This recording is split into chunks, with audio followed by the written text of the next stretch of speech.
오늘 본문은 로마서 10장 14절부터 21절입니다. 그런즉 그들이 믿지 아니하는 이를 어찌 부르리요?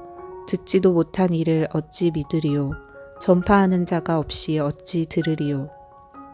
보내심을 받지 아니하였으면 어찌 전파하리요? 기록된 바 아름답도다 좋은 소식을 전하는 자들의 발이여 함과 같으니라. 그러나 그들이 다 복음을 순종하지 아니하였도다.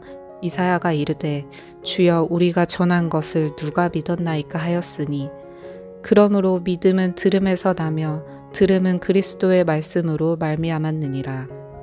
그러나 내가 말하노니 그들이 듣지 아니하였느냐?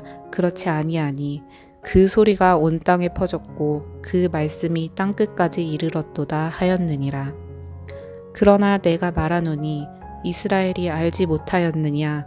먼저 모세가 이르되 내가 백성 아닌 자로서 너희를 시기하게 하며 미련한 백성으로서 너희를 노엽게 하리라 하였고, 이사야는 매우 담대하여 내가 나를 찾지 아니한 자들에게 찾은 바 되고 내게 묻지 아니한 자들에게 나타났노라 말하였고, 이스라엘에 대하여 이르되 순종하지 아니하고 거슬러 말하는 백성에게 내가 종일 내 손을 벌렸노라 하였느니라. 아멘. 누구든지 주의 이름을 부르는 자는 구원을 받으리라. 어제 본문 마지막 구절입니다. 오늘 본문은 이 말씀에 대한 해설과도 같습니다. 누구든지 주의 이름을 부르면 구원을 받습니다. 그러면 한 사람이 어떻게 주님의 이름을 부를 수 있게 될까요? 타락한 인간은 자신의 양심으로도 자연을 보고도 하나님을 믿을 수 없음을 로마서 전반부에서 보았습니다. 14절 그들이 믿지 아니하는 이를 어찌 부르리요? 그렇죠? 어떻게 사람이 주님의 이름을 부를 수 있게 될까요? 복음을 들어야 합니다. 듣지도 못한 이를 어찌 믿으리요? 이렇게 말씀하셨죠.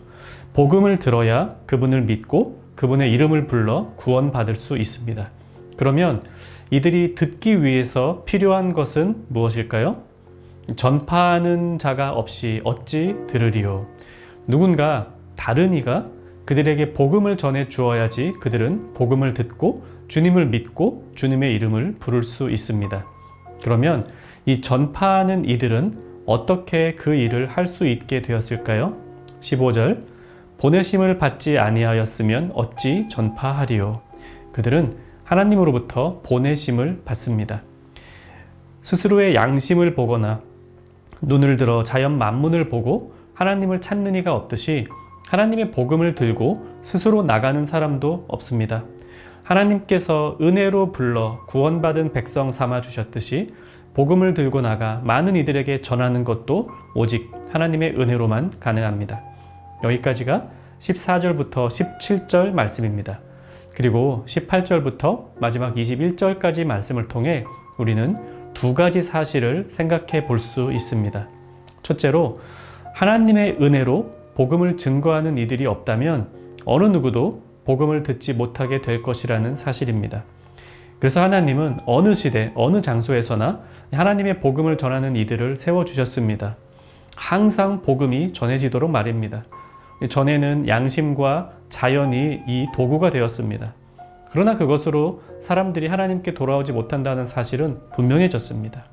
율법을 주어 율법을 지키는 것으로도 하나님께 돌아올 수 있는 사람은 없습니다.